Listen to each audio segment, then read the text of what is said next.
Hello, Aquarius. Welcome to Ula Tea Leaf Readings. My name is Lenor, and tonight I'm going to be reading your tea leaves. All right, so here we are, Aquarius. We have today the Knight of I told myself, don't say Knight of Swords, because it's not. It's the Knight of Wands.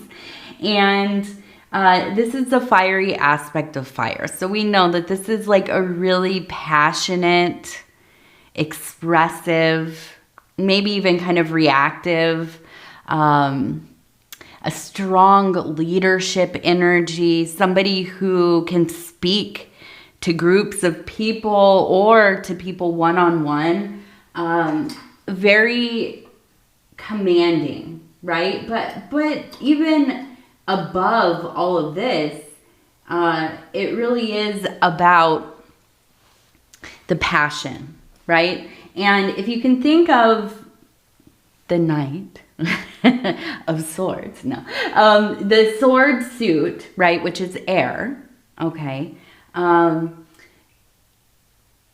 also related to mind, right? Air, mind, they go together. The air feeds the fire. The fire is definitely brought into a roar, right? If you know anything about building a fire, like a campfire, you know you need to make it so the air can circulate underneath to keep the flames going and getting bigger and bigger and bigger and burning for a prolonged amount of time. You don't want it to just go straight out. So this energy, right? This is that passion, the inspiration, the motivation. It all comes from that really beautiful, beautiful mind that I know you have, that I have, that we all have. And so I feel the heart space quite swollen here. And I'm not going to say this is a love reading because I don't know. I don't get that vibe. But I do feel like there's a lot of passion. So what we're going to do is we're going to turn this. And I'm going to tap, tap, tap. And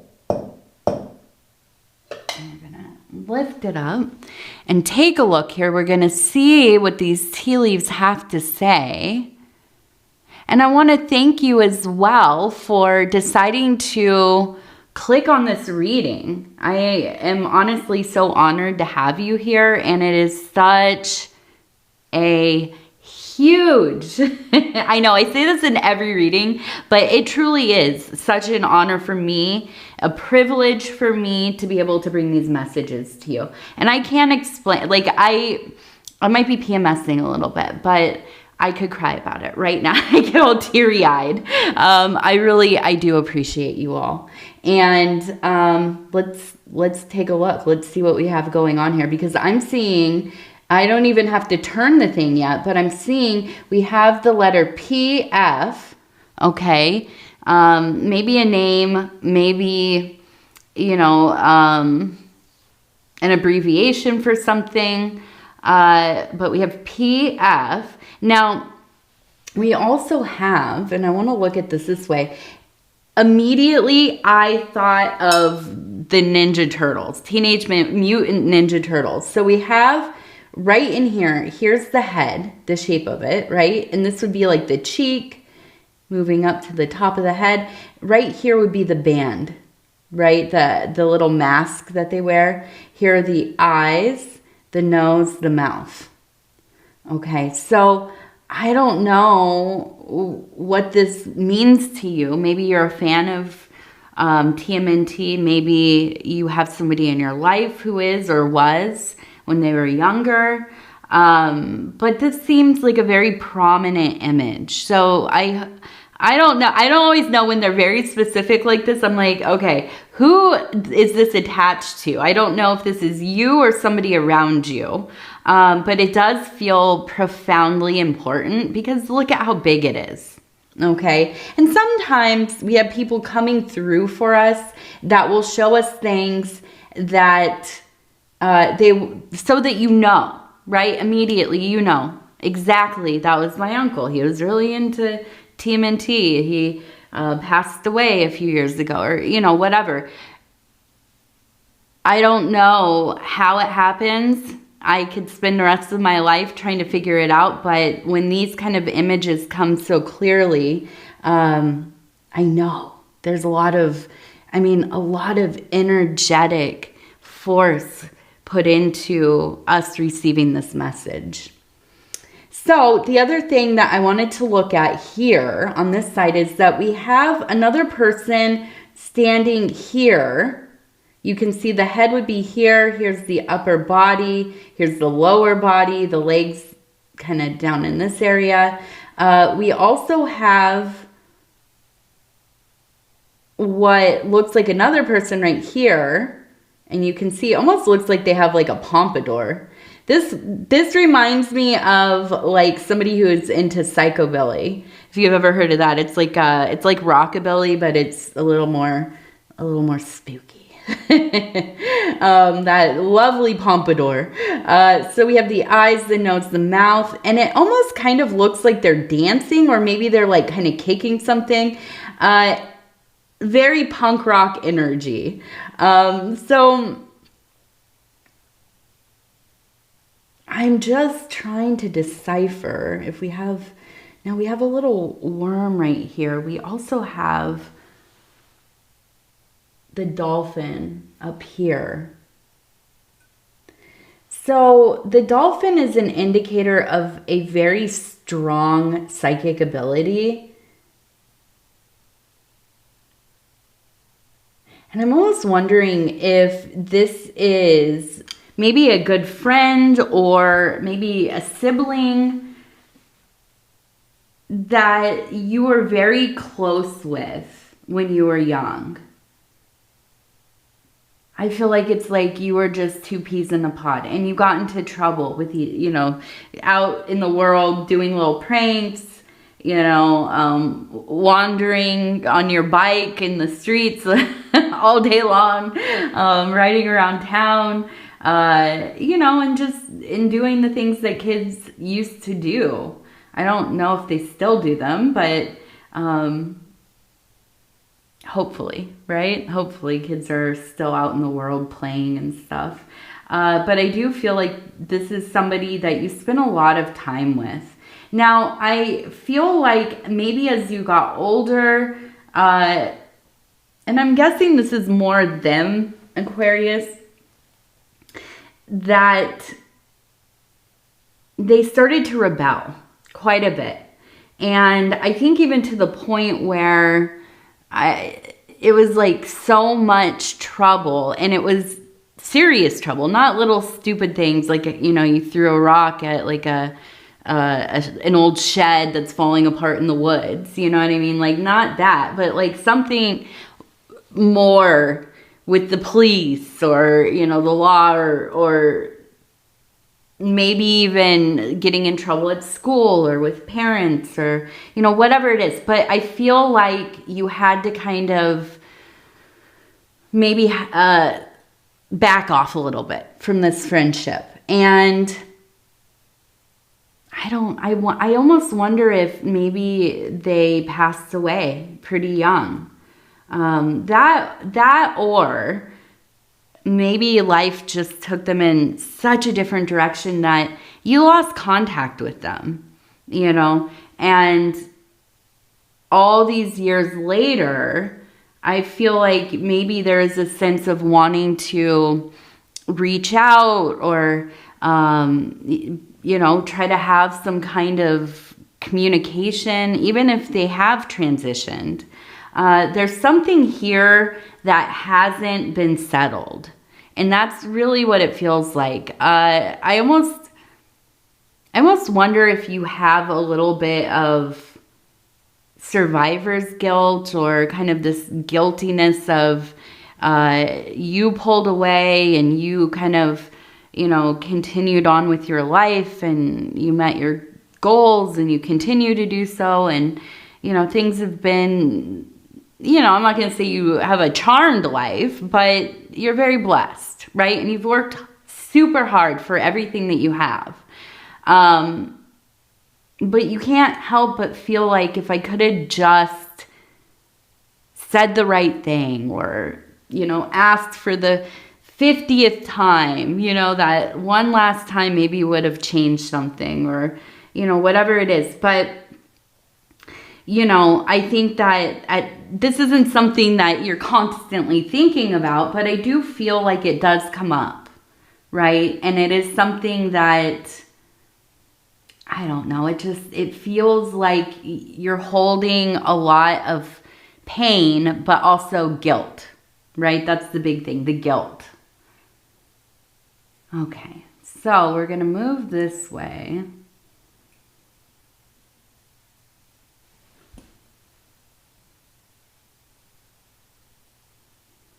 So it looks like we have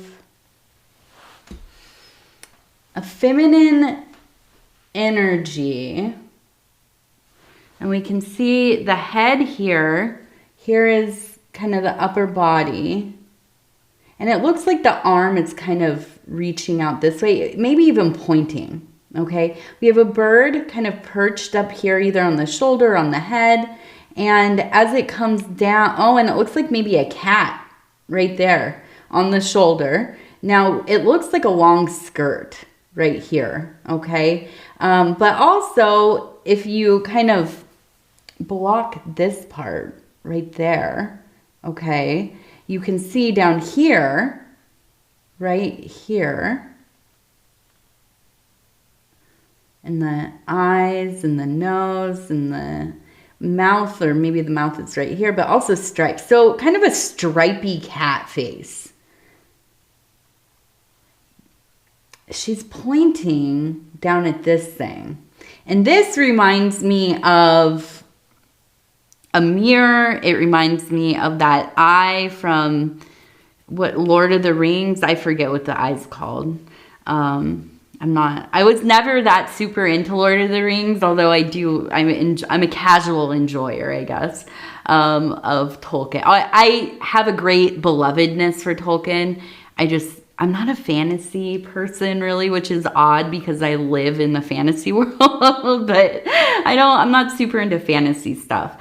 So, but listen, all due respect, right? Because that dude was such a world builder. Like, it just blows my mind how detailed he was, right? In his writing and his creating. An actual magician, for real. So I almost feel like it's this sense of, like, beware, right? You're being watched. You're being surveilled. And it does. It almost kind of feels like, hey, watch what you're saying because they're paying attention. And I don't know. I don't feel like it's some big, like, conspiratory kind of, but I almost feel like maybe this is family, or maybe your kids, or, you know how it is with kids, especially. It's like they act like they can't hear you. You ask them to do something, you call for them, say their name, call for their attention, and nope, don't hear you. But the moment you get on the phone, the moment you have somebody over and you're having a conversation that doesn't involve them, those little ears perk up, don't they? So I feel like it's kind of a feeling of like, watch what you're saying, right? Hold your cards close to the chest right now.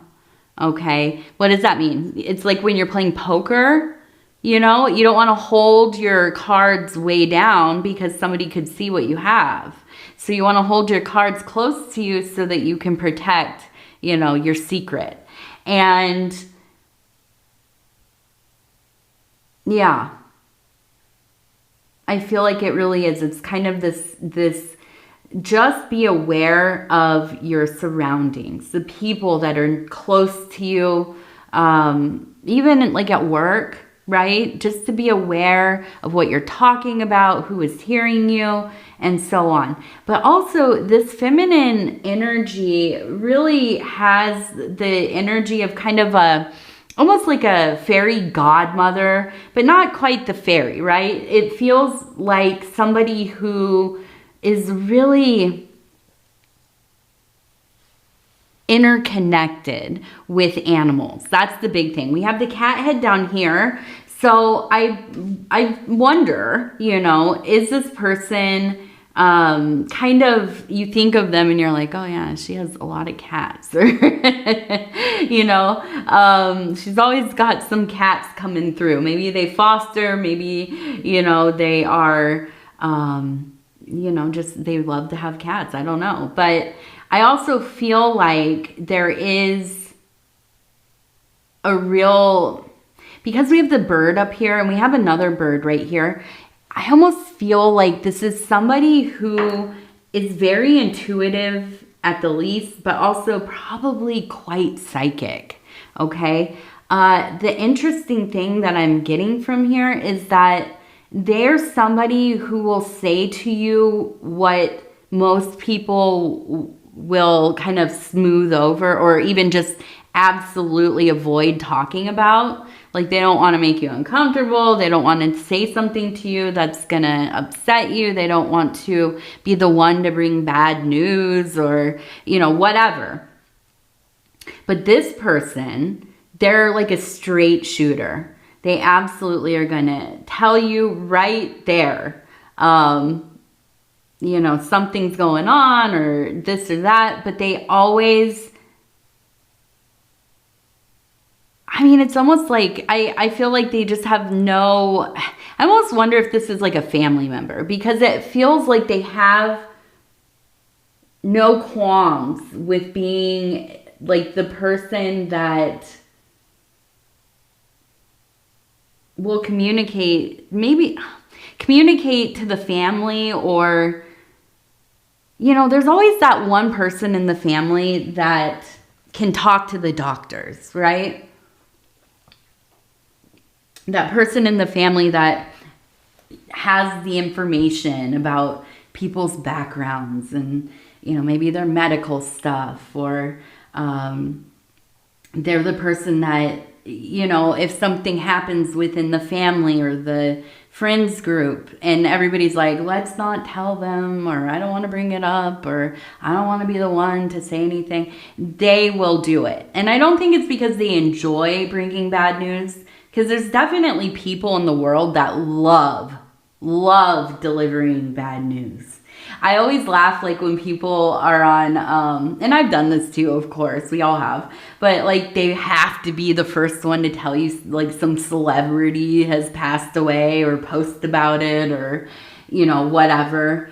And I don't think that this is this person. They don't, like, get a little dopamine from, you know, having some gossip to talk about, or something to bring to you and lay upon your feet. We also have the word leg right here, L-E-G. And so I'm wondering if there has been an issue with your leg lately.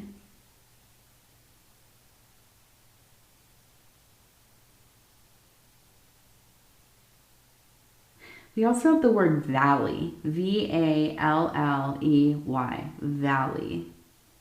We also have another I there.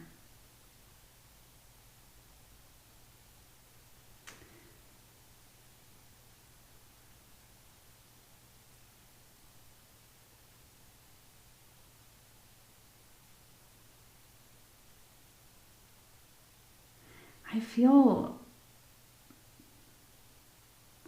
just feel this real deep feeling of, like, I just want to run away. I don't want to be involved with this anymore.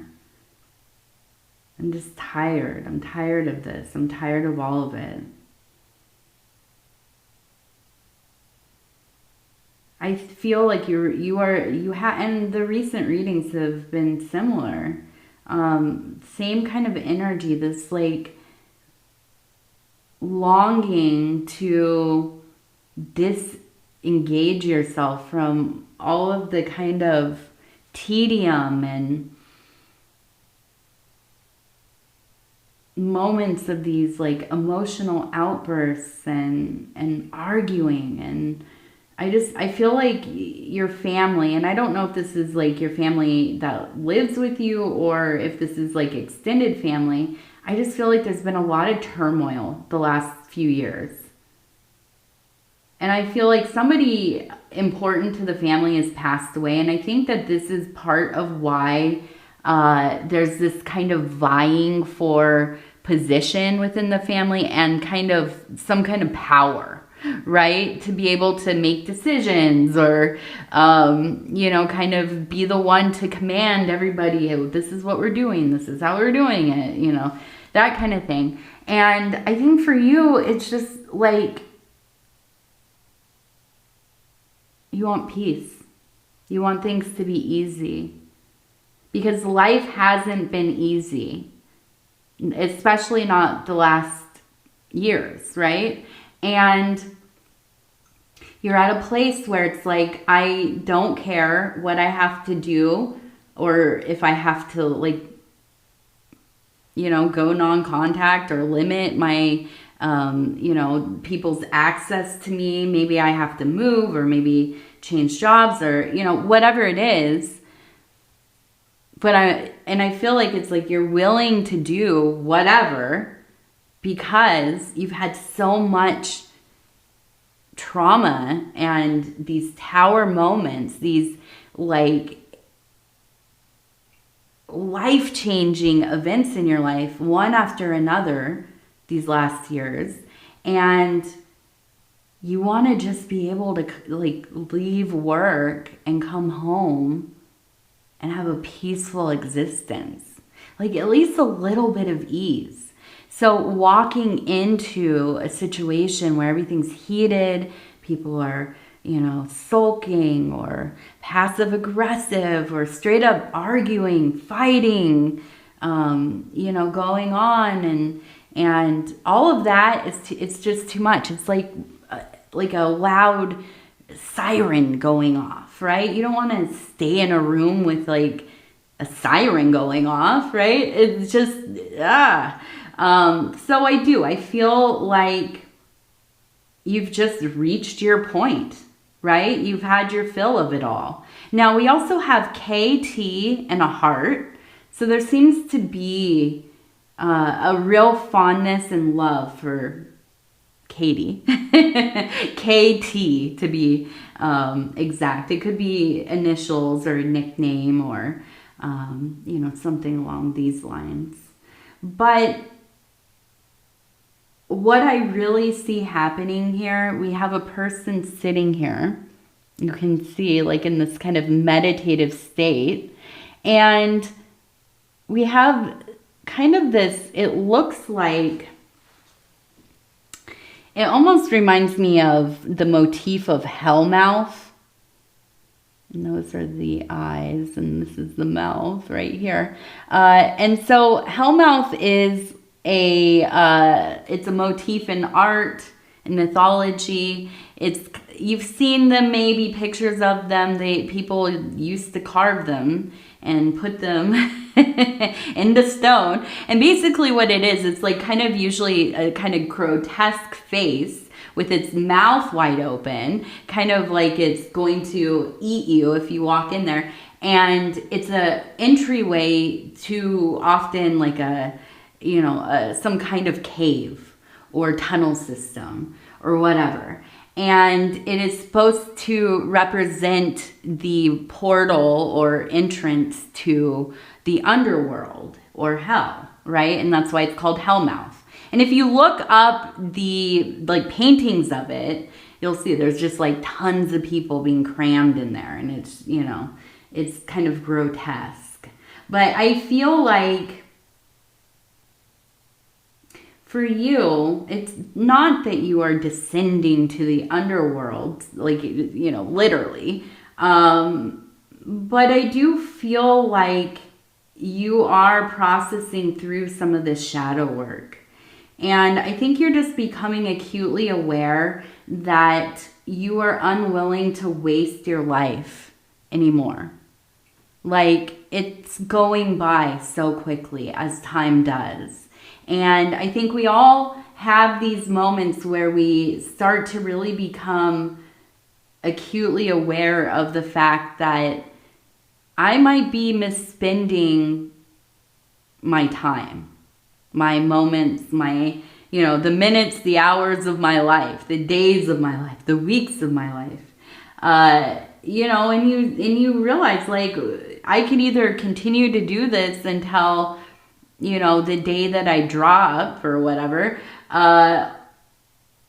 or I can do the brave thing and I can really, really start to focus on changing how I'm living, changing my mindset, working on my self-confidence, working on my self-love, building myself up, and finding another way.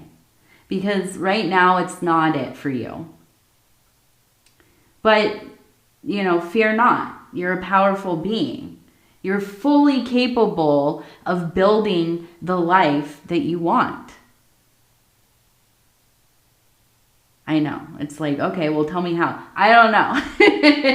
I mean, I guess it really is dependent on what it is that you want from life. But I do. I feel like in this next cycle, it's almost like recently with the readings for Aquarius, I feel like you just keep getting up to that point where it's like, I'm going to do something different. I'm going to, this is it. And I don't know if it's like things getting in your way, or you're kind of like, you get there and you're like, I don't know if I'm ready to take this step. But it feels like this realization that keeps happening. But I just know it in my heart of hearts that this cycle is going to be the one for you. You are going to end up completely different. Within like the next year, 2 years, you will look back on this time right now, maybe make a note for yourself, and your life will be unrecognizable. I feel like there's such a shift happening. And now it's not just with Aquarius, it's with a lot of us, especially those of, I want to say those of us, but I'll say those of you who are quite awakened, who have some foundation in the work already. And as the current of the collective is shifting, the consciousness is shifting, you are right there with it. And I feel like, I don't know, the world seems, maybe it's just me, I don't think so, but I think, I look at the things going on and it's all so hard to understand, right? It almost seems absurd. Like we're living in a surreal, super postmodern world, right? Everything just seems like it's going so fast, and every moment there's something else, and it's a lot. It's a lot for most of us, right? Especially if you're a very feeling person, which I know you are. But I also think it is going to be the catalyst for an acceleration of this shift in collective consciousness. And I know that the transition is scary. It's painful. It doesn't make a lot of sense all the time, but it is happening. So don't lose heart. I know it is. It's easy to be like, man, I'm done. Like I give up on all this. But you can't, because we need you. Okay.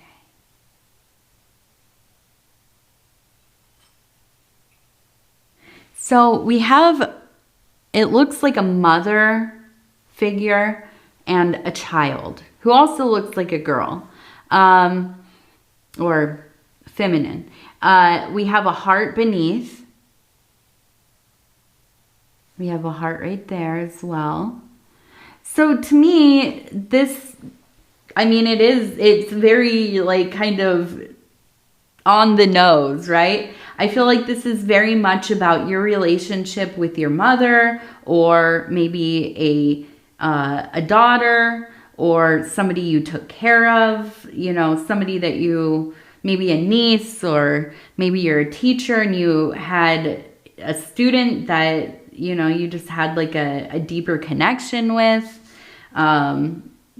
Whatever it is, but I have to say, this really does feel like a mother-daughter relationship. But I do feel like these archetypes are truly important to you. If you are somebody who is a mother, I feel like that archetype is the thing that kind of opened you up as a person, okay? And as a daughter, I wonder if this is the portion of your life where maybe there were some hardships, maybe, you know, you didn't get to, I don't know, be yourself. I think that's what it feels like, is like I wasn't able to express myself fully. And I feel like that felt pretty stifling for you. But I also feel like you have gone out of your way to make sure that the kids in your life, especially if you had your own children, that they had space to speak, to be themselves, to explore. I do. I feel like that's one of the big priorities in your experience here, is being a person that is, I don't want to say safe space, but kind of, right? But a person that promotes an atmosphere that people are supported, and that they can be silly and they can misspeak, or, you know, or say something ridiculous, or, you know, figure it out, process through what they're thinking about, what they're feeling, you know, their misconception, or maybe it's our misconception. Maybe we don't understand where they're coming from. But I feel like you are somebody that people are drawn to, and they can be whoever they are with you. And that is a very powerful ability. I don't think that most people realize how rare that quality truly is. So I feel like that's a wonderful, wonderful aspect of who you are. Okay, now we're going to do our 3 lucky numbers. Number 18, 78, 18, 78, and 16. All right, now we're going to finish off with our gratitude affirmation cards, and I'll flip through and stop where it feels right. Spirit animal. I am a part of an intricate ecosystem. I give thanks for the singing birds, the pollinating insects, the beloved pets, and the vast network of wildlife. I am grateful for a world full of beautiful creatures, and I vow to make the earth more habitable for us to share. Practice. What animal are you most grateful for today? I'm going to share mine. I just saw a bunch of grackles, and they're my favorite birds. They always signal when spring is going to start. And actually, spring is a day away from when this video comes out. So we're almost there. Or fall. I won't forget you in the southern hemisphere.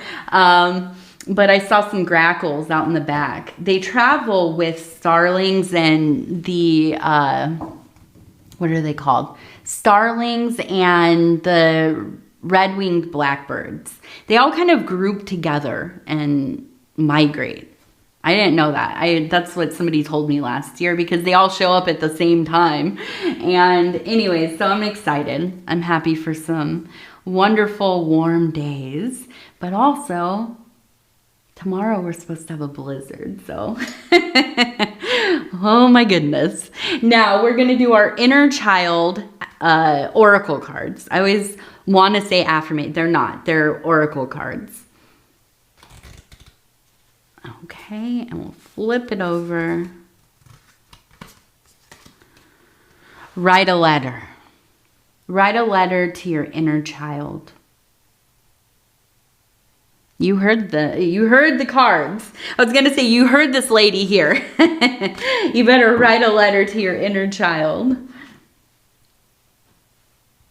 Okay. Aquarius, I love you. Thank you for being here with me. If you want to like, subscribe, or leave a comment, I would love to hear from you.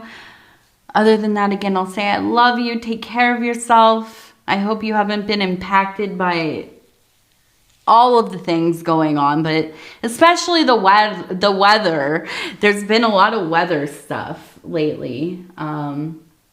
Here in America, we just had a whole bunch of tornadoes and storms, and now we have another big storm that's coming. And so anyways, I am praying for everybody's safety and their well-being and, you know, continued growth and health and prosperity and all of that. So please take care of yourself. I love you. Good night.